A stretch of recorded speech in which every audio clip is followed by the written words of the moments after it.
welcome. For this reading, we'll be bringing through messages from the Andromedans. I hope this reading finds you well. When I was tapping into the energy, I was just seeing constellations, so we're going to see what comes through. I was pretty intrigued. It didn't feel tied to any specific constellation. I was just seeing constellations, and the color gold as well.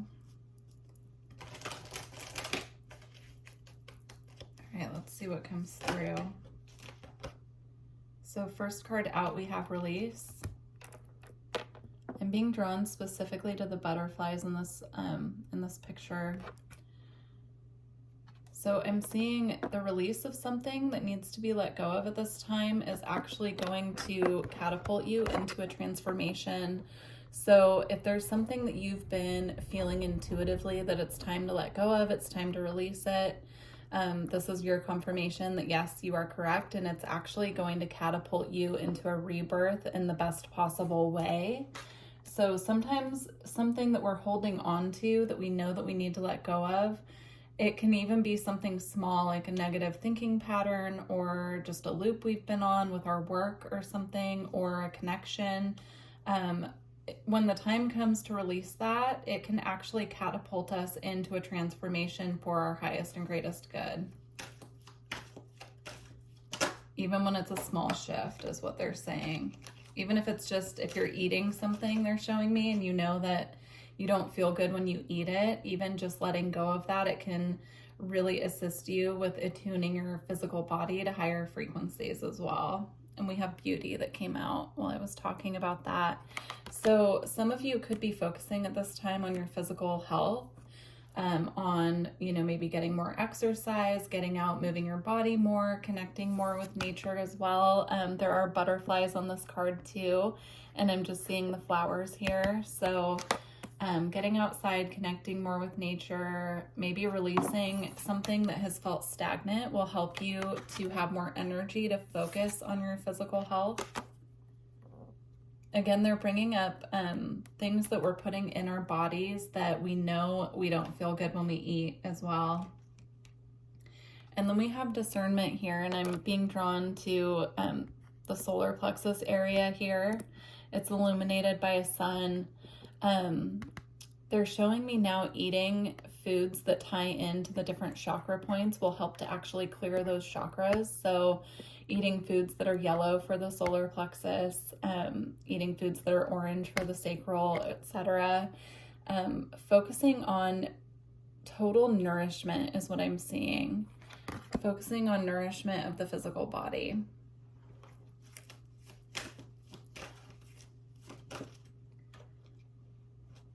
And then we have creation.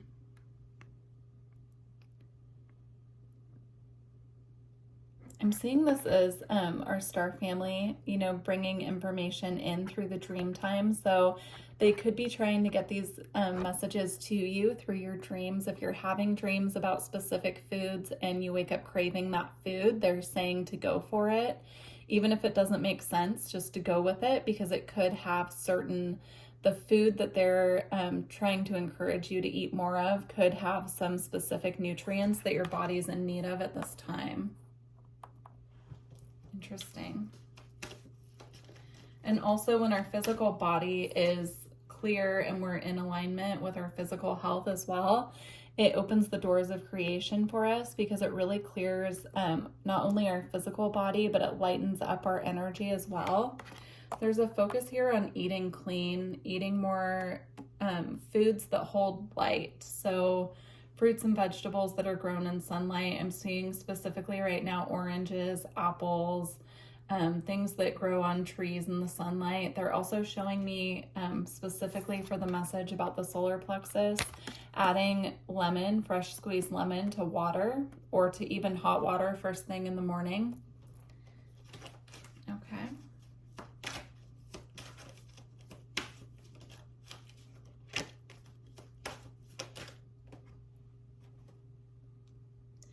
Now we have we have the masculine lunar god here. Paying specific attention is what I'm getting to the moon phases as well. If you feel like you have been trying to work on balancing your masculine energy, taking more action when it comes to your physical health, moving your physical body will really help you embody that divine masculine energy within you. And it will create the space, they're showing me, to take action on other things, because you'll have more energy when your physical body is, like, if you're really focusing on your health, it will actually filter out into other areas of life, is what they're showing me. But what I'm getting with the moon phases here is taking note and paying attention to how your body is feeling during different moon phases. So if you notice like you have more energy at the full moon, then trying to be more active and proactive with your health during that time. But if you find like in the waning phases of the moon that you need more rest, then those are the times to rest. But they're just showing me to pay attention to how your body is reacting to the cycles of the moon in the different phases. Now they're bringing up the constellations again, and I feel that it's tied into when the moon is in a particular sign. So really paying attention and tuning in to how your body is feeling when the moon is in a different sign as well. And then we have the path. Yeah, with the waxing crescent. So paying attention to if you're feeling more guided to take steps maybe during the waxing phase of the moon when the moon is growing in strength. The full moons are a culmination of the efforts that we've put in over the moon cycle. And so if you feel like you have more energy to take steps on your path during the waxing moon, then this is confirmation. But just paying attention to those things, like what we're putting in our body, how our body feels. If we go from feeling like we're energized and ready to take action during a certain phase, and then all of a sudden we feel like, okay, it's time to step back and recuperate my energy, just kind of checking in with what the moon is doing at that time and how it relates to you as well in your natal chart. And then here we have self-reflection. This is about going inward and just, you know, here she's underwater, which water is symbolic of the emotions. And so paying attention to what times of month do you feel like you're underwater? Is it during a time when the moon is in a water sign? Do you have more energy when the moon's in fire? It all depends on your own particular body. There's not a clear-cut path, you know, that we can all follow together, because in our natal chart, that's our blueprint of, you know, our incarnation and our own particular energy. And so getting acquainted with your own chart and knowing your moon sign and knowing your Mars sign as well, they're bringing up.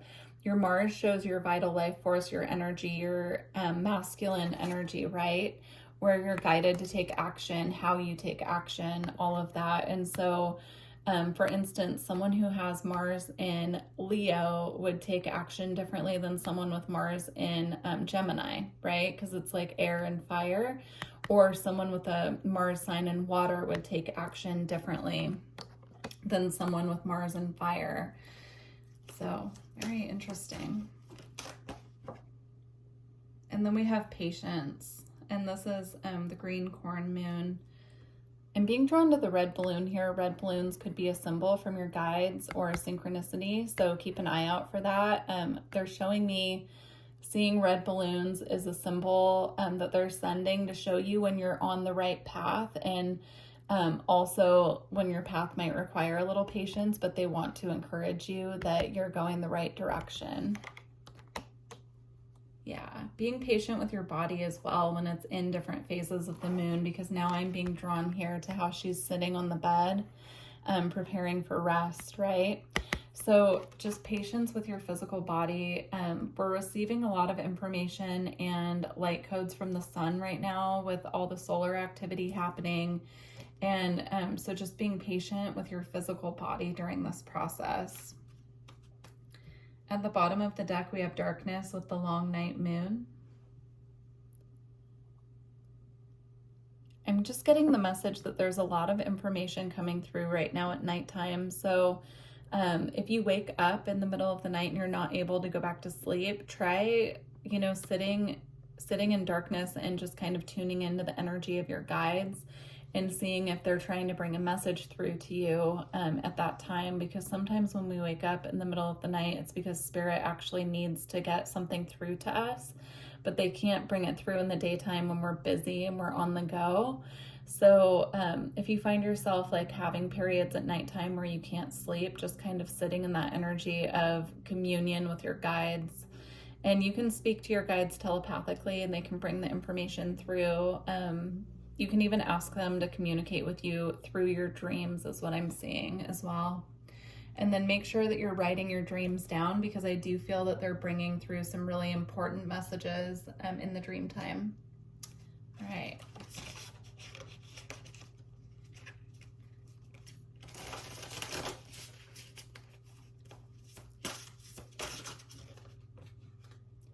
We have Dragon's Horde with protecting the future.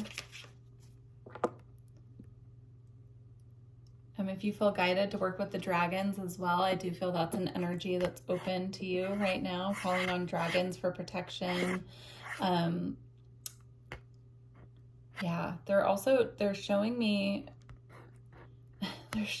like outer space, like cosmic dragon frequency as well. So, you know, I think of dragons typically, you know, the fire breathing sort, but this dragon looks more like he belongs, you know, in the cosmos, out in the stars, or, you know, very celestial, or even, you know, I've seen photos of dragons that are like water dragons, that type of thing. So very interesting. If you do feel connected to dragons, this is confirmation for you.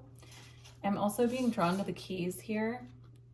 There are 2 keys hanging down here, and I'm seeing this again as a symbol from your guides. So if you're seeing keys quite a bit, they're just letting you know that they're bringing you the keys to what you're asking for. Some of you, this could even be if you're looking to buy a house or to move. You know, that could be a special message for someone, but I'm seeing them bringing you these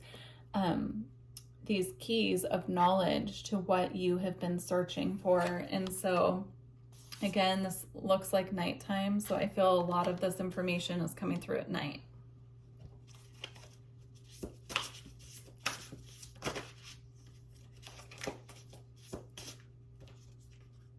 Okay, and then we have Sky Bridge, possibility for union. This could be you coming into union with someone near and dear to you, or coming back into union with someone near and dear to you, but this could also be union with yourself, union with your own divine feminine, divine masculine energy. Number 47 adds up to 11 as well. So if you're seeing 47 quite a bit, this could be your spirit guides letting you know that there's a unification happening here. Again, it could be with another person, but it could also be with your own energy. Or it could even be union between you and spirit here, connecting on a deeper level with your guides.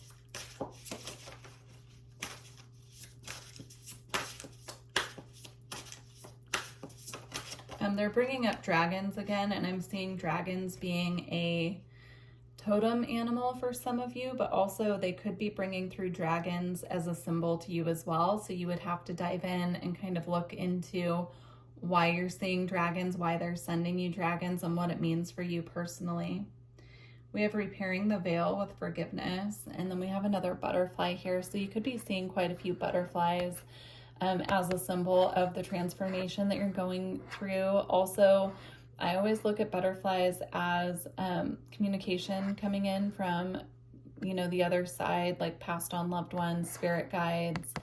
I always look at butterflies just, you know, they come through and they just kind of like, they're so gentle and so light, and they typically come through in a time when I'm looking for a sign for something. And so this could be a sign that they're sending you from the other side, passed on loved ones again. But they are also the symbol of deep transformation happening as well as and rebirth.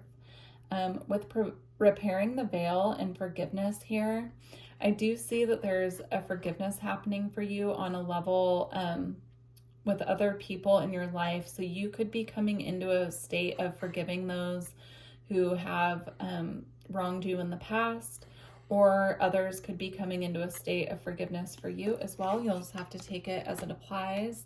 If there's someone that you've been hoping to forgive and you don't know how to go about it, you can forgive them without having to have any interaction with them. Just by acknowledging to yourself that you forgive that person, you're willing to let go of the energy of, resentment or whatever you're holding. But it's a form of clearing. Forgiveness is a form of clearing. I'm seeing here also this beautiful, just it looks like springtime, right? This almost looks like a maypole to me. And so like the sunlight, the forgiveness will really lighten up your field when you clear that energy. And then we have crown games, right use of power. Yeah, I'm seeing as we forgive more, we do it for us. We don't do it for the other people involved. When we can really let go of that energy of resentment, we can truly come into our own power and wear our crown the way it's meant to be worn. But when we have resentment or anger or hostility kind of bogging down our energy field, that's when we kind of carry more of a dense energy with us. And so the more that we can lighten up, the more that we can, carry on in our own divinity and truly wear our crown. All right, beautiful messages. I'm going to close out. Let's see. We're going to close out with the Lightworker Oracle.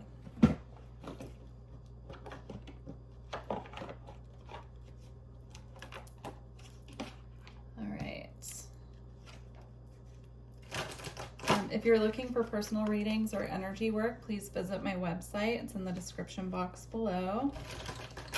And if this resonated with you, please leave me a comment and like the video. I would appreciate it. All right, closing message. Okay, we have Dark Night of the Soul, and I'm going to read it from the book. Again, before I read this from the book, I'm seeing this ball of light right at the solar plexus again that looks like the sun. So there's a big emphasis on clearing and activating the solar plexus at this time.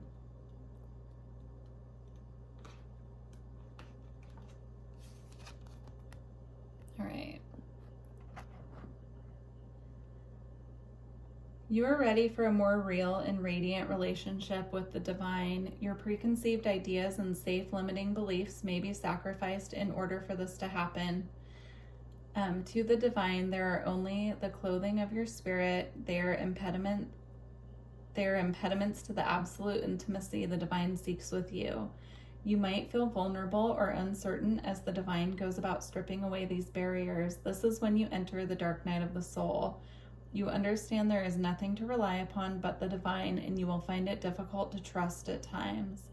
This night will end, however, the sweetness of the divine dawning in your heart shall render all worthwhile.